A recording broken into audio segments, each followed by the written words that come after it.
Question number 3 है और तीसरे का तीसरा भाग है।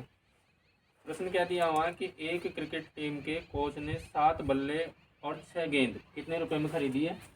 3800 रुपये में खरीदी है। बाद में उसने 3 बल्ले और 5 गेंद 1750 रुपये में खरीदी है। तो प्रत्येक बल्ले और प्रत्येक गेंद का मूल्य ज्ञात करना है। तो हमने क्या मान लिया कि प्रत्येक बल्ले का मूल्य तो क्या मान लिया x रुपये और प्रत्येक गेंद का मूल्य कितना मान लिया y रुपये। ये हमारे मन के अनुसार मान लिया। अब प्रश्न की शर्त के अनुसार समीकरण बनानी है। तो प्रश्न क्या कह रहा है कि 7 तो बल्ले और 6 गेंद खरीदी है और 7 बल्ले और 6 गेंद का जो पैसा दिया है वो कितना खर्च किया उसने? 3800 3800 रुपये। तो ये पहली समीकरण हो गई। फिर प्रश्न की दूसरी शर्त क्या है कि बाद में उसने 3 बल्ले और खरीदे और 5 गेंद खरीदी और दोनों को खरीदने पर कुल कितना पैसा खर्च किया? 1750 रुपये। तो हमको प्रत्येक बल्ले का मूल्य और प्रत्येक गेंद का मूल्य ज्ञात करना है। तो इस समीकरण को प्रतिस्थापन विधि से हल करेंगे। तो समीकरण 1 से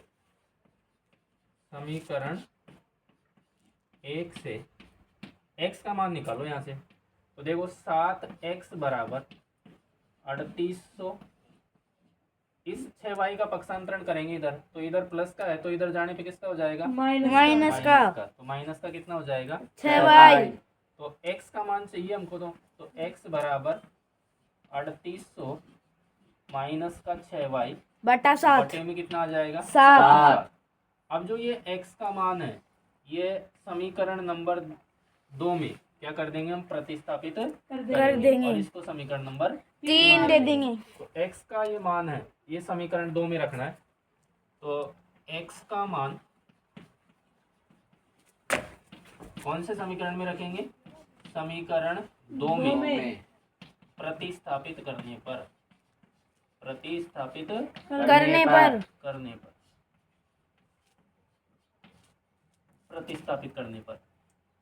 तो प्रतिस्थापित करेंगे तो रख दो इसको मान। भाई एक से मान निकाला है दूसरे में रखेंगे। अगर दूसरे से निकालते तो कौन से वाले में उतारते? पहले वाले में प्रतिस्थापित कर देते। तो हमने तो पहले से निकाला x का मान, अब दूसरे में प्रतिस्थापित करेंगे। तो रख दें 3 की जगह 3, x की जगह पे ये मान रखना है। तो इस मान को कितना है? 3800 माइनस 6y बटा 7 बटा कितना हो जाएगा? 7। ये मान रख दिया, ब्रैकेट बंद कर दिया। प्लस की जगह प्लस रखेंगे 5y और 5y बराबर कितना हो जाएगा? 1750।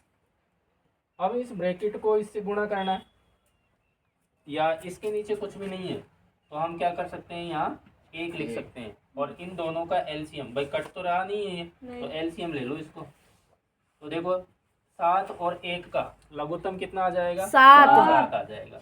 तो 7 का भाग 7 में कितनी बार जाएगा? एक बार। और 1 को ऊपर वाली संख्या से इससे गुणा करा दो पहले, तो कितना आ जाएगा? 3। और 3 को इस ब्रैकेट से गुणा भी करना है। तो 3 को इससे गुणा करेंगे तो क्या आएगा? देखो 0 0 2 0 कैसे कैसे आ जाएगी? 3 का पलड़ा 8 बार बोलेंगे। 114। 3 8 कितना होता है? 24 का 4 हासिल कितने लगेंगे? 2 3 तिया 9 11 और 9 और 2 कितने हो गए? 11। तो फिर इसको -3 है तो -3 लगा दिया। अब 3 से गुणा किसको करना है? 6 से। तो 3 6 की कितना हो जाएगा? 18y प्लस ये 1 का भाग 7 में देंगे तो कितनी बार जाएगा? 7 बार। और 7 को 5 से गुणा करेंगे तो कितना आ जाएगा? 7 पंजे कितना होता है? 35y। तो 35y बराबर कितना? 1750।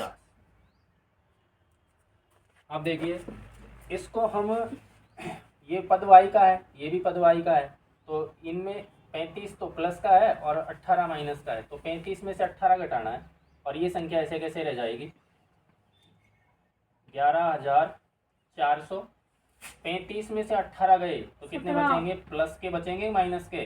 तो प्लस के बचेंगे। बड़ी संख्या ये है, इसमें से 18 घटाएंगे तो 17y और बटा नीचे 7 बराबर कितना आ जाएगा? 1750।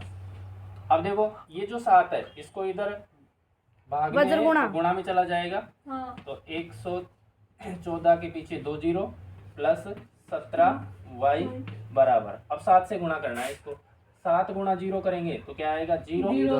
7 का पहाड़ा 5 बार बोलेंगे तो 7 पंजे 35 का 5 हासिल का 3। 3 7 का पहाड़ा 7 बार बोलेंगे तो 49, और 49 में 3 हासिल के जोड़ेंगे तो 52, और 52 का 2 हासिल का 5।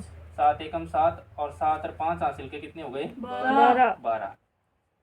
इसको इससे गुणा कर ही दिया। हाँ। अब y का मान निकालना है तो इस गणित वाली संख्या को इधर पक्षांतरण कर दो तो 17y बराबर 12 कितनी संख्या है 12,250 12,250। इसको इधर ये प्लस की है, इधर जाने पे किसकी हो जाएगी माइनस की। तो ये कितना है 11,400 400 अब इसकी बाकी करनी है तो 0 में से 0 गया तो कितना जीरो। बचेगा 0। 5 में से 0 जाएगा तो 5, 5 और 2 में से 4 नहीं जाएगा तो हासिल लेना पड़ेगा तो 12, 12 में से 4 गए तो कितने बचेंगे 8 8। यहाँ कितने बचेंगे 11, 1 मतलब 1 में से 1 गया 0, 1 में से 1 गया 0, मतलब 12,250 में से 11,400 की बाकी की तो कितने बच गए 850 17y बराबर है। तो y का मान इधर लिख देता हूँ मैं, इधर नीचे दिखेगा नहीं। तो y का मान निकालेंगे तो y बराबर कितना हो जाएगा 850 बटे में कितना आ जाएगा 17। y बराबर 17 से देखो कट जाएगा, ये कितनी बार कटेगा 17 पंजे कितना होता है 85, तो 5 बार कटेगा और ये 0 आ जाएगी। तो y का मान कितना आ गया हमारे पास 50 y किसको माना था हमने, गेंद का मूल्य था ना y। हाँ। तो यानी कि प्रत्येक गेंद कितने रुपए की है 50 रुपए की। अब ये जो y का मान आया है इसको इस समीकरण 3 में रख देते हैं। तो y का मान समीकरण 3 में रखने पर समीकरण 3 में रखने पर 3 में रखने पर रख देते हैं 3 में।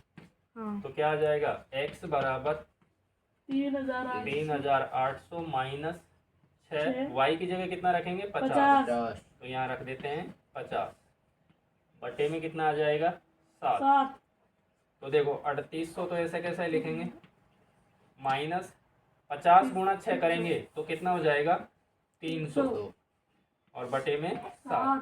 3800 में से 300 जाएंगे तो कितने बचेंगे 3500, कितने बचेंगे 3500 और बटे नीचे 7। 7 ये 7 से कट जाएगा हाँ। तो कितनी बार कटेगा 500 500 का।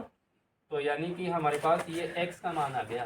तो x का मान कितना आ गया 500। x किसको माना था x किसको माना था बल्ले का मूल्य एक बल्ले की कीमत कितनी है 500 रुपए और गेंद की कीमत कितनी आ गई है 50 रुपए।